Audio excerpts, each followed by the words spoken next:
coucou, me revoici. Donc je voulais vous dire en ce qui concerne la phrase du jour, imaginez-vous baignant dans une magnifique lumière blanche de protection.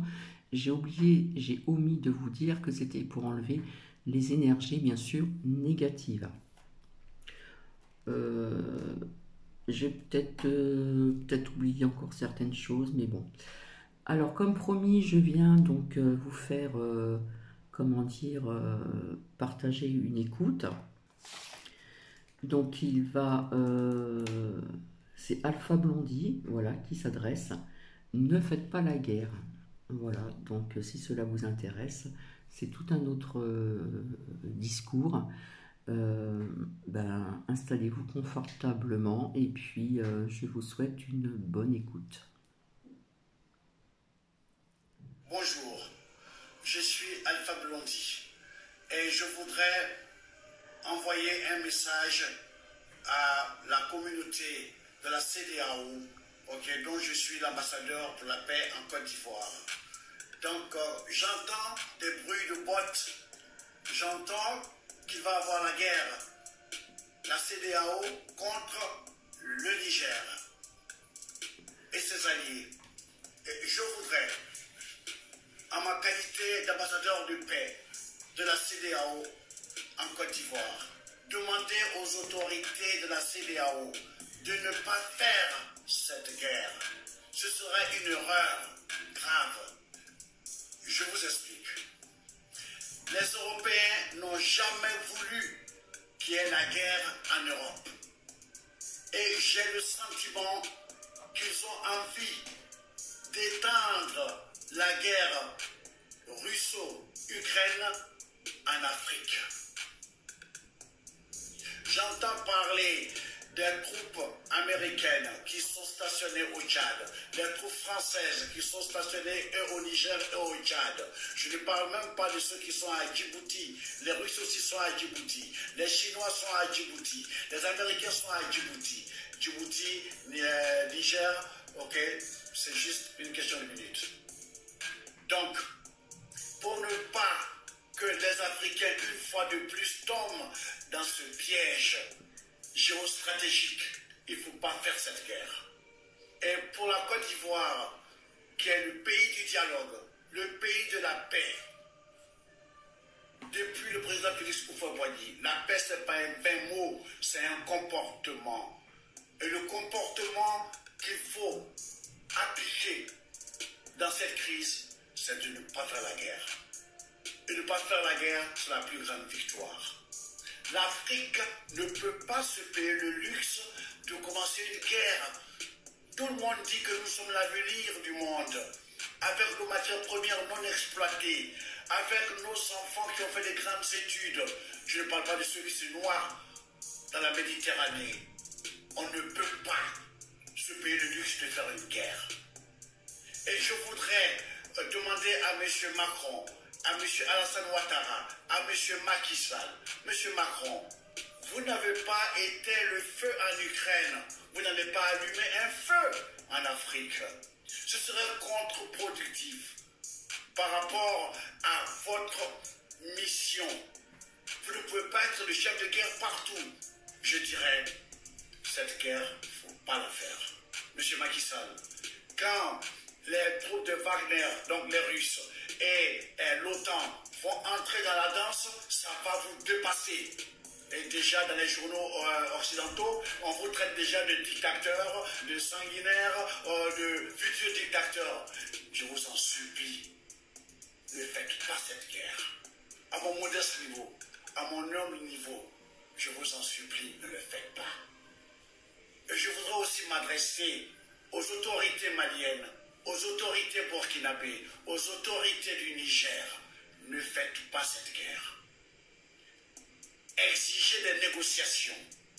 Et si la guerre s'invite, demandez aux gens de la CEDEAO, au lieu de faire une armée pour aller combattre leurs frères, pourquoi ne pas faire depuis une armée pour venir aider le Mali à éradiquer le terrorisme, aider le Burkina à éradiquer le terrorisme, aider le Niger, le Nigeria n'ont pas fait cette coalition, alors je vous demande de mettre bas la terre.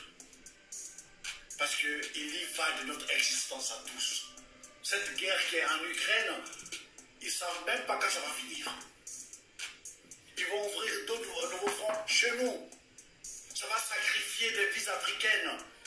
Nous comptons sur notre démographie pour être puissants comme l'Inde, comme la Chine. On ne va pas aller encore sacrifier notre capital humain. Je m'adresse à mes frères, les autorités du Niger. Je vous en supplie, ne tuez pas Bazoum. Parce que ceux qui pensent venir vous attaquer, ils n'ont pas pensé à la vie de Bazoum. Ne le tuez pas, parce que vous leur donnerez un prétexte supplémentaire. Vous transférez leur guerre Ukraine-Russie chez nous, en Afrique. Je vous en prie, réfléchissez, je vous en supplie. Vous avez des grands penseurs, des grands cerveaux à votre disposition. Trouvez une solution intelligente. Ok? Il ne faut pas faire cette guerre. Et maintenant, à mes frères du Nigeria, je voudrais leur dire en anglais. Le Nigeria ne doit pas oublier la guerre du Biafra. Nous étions jeunes. Nous ne savions pas que le Nigeria avait autant de pétrole. Donc cette guerre était une guerre pour le pétrole. Combien d'Africains meurent pour ces stupides guerres géostratégiques? Trop, c'est trop. S'il vous plaît, ne participez pas à la guerre contre le Niger. La négociation est la meilleure Afrique pour l'Afrique. Je ne veux même pas mentionner l'Union africaine. C'est le quartier général de toutes les marionnettes. Ceux qui ont vendu l'Afrique à l'Europe. Ils devraient être ceux qui ont une armée de 55 pays pour lutter contre le terrorisme. Ils n'ont pas besoin d'emprunter de l'argent. Ils ont assez d'argent. Merci de m'avoir écouté. Que Dieu vous bénisse, que Dieu vous bénisse, que Dieu vous bénisse. Allez, I love you. Le message que j'ai à passer à l'endroit de la communauté internationale et à la CEDEAO en particulier, bien qu'elle est de la communauté internationale, comme elle fait partie de l'Union africaine. Je veux à ce que les présidents africains, les présidents corrompus, les présidents forfelis, les présidents qui se chantent une révolution prélatée, je veux à ce qu'ils comprennent un truc, que si il y a eu un soulèvement populaire au Mali, il n'y avait pas eu intervention militaire. Au Burkina, il n'y avait pas eu intervention militaire. Ils sachent qu'au Niger aussi, ça nous a fallu. Nous, peuple nigérien, moi je suis jeune et certes je suis jeune et plus d'inspiration marxiste, léniniste, anti-impérialiste. Donc si nous luttons aujourd'hui, nous ne sommes pas en train de lutter contre le français comme langue. Nous ne sommes pas en train de lutter contre le français comme citoyen, mais nous sommes en train de lutter contre la politique française en Afrique. Nous ne sommes pas en train de lutter contre le français comme langue. Nous ne sommes pas en train de lutter contre le français comme citoyen, mais nous sommes en train de lutter contre la politique française en Afrique. Les gens ne croient pas que c'est assez. Donc voilà, c'est un discours totalement différent de celui d'hier, qui est plus court.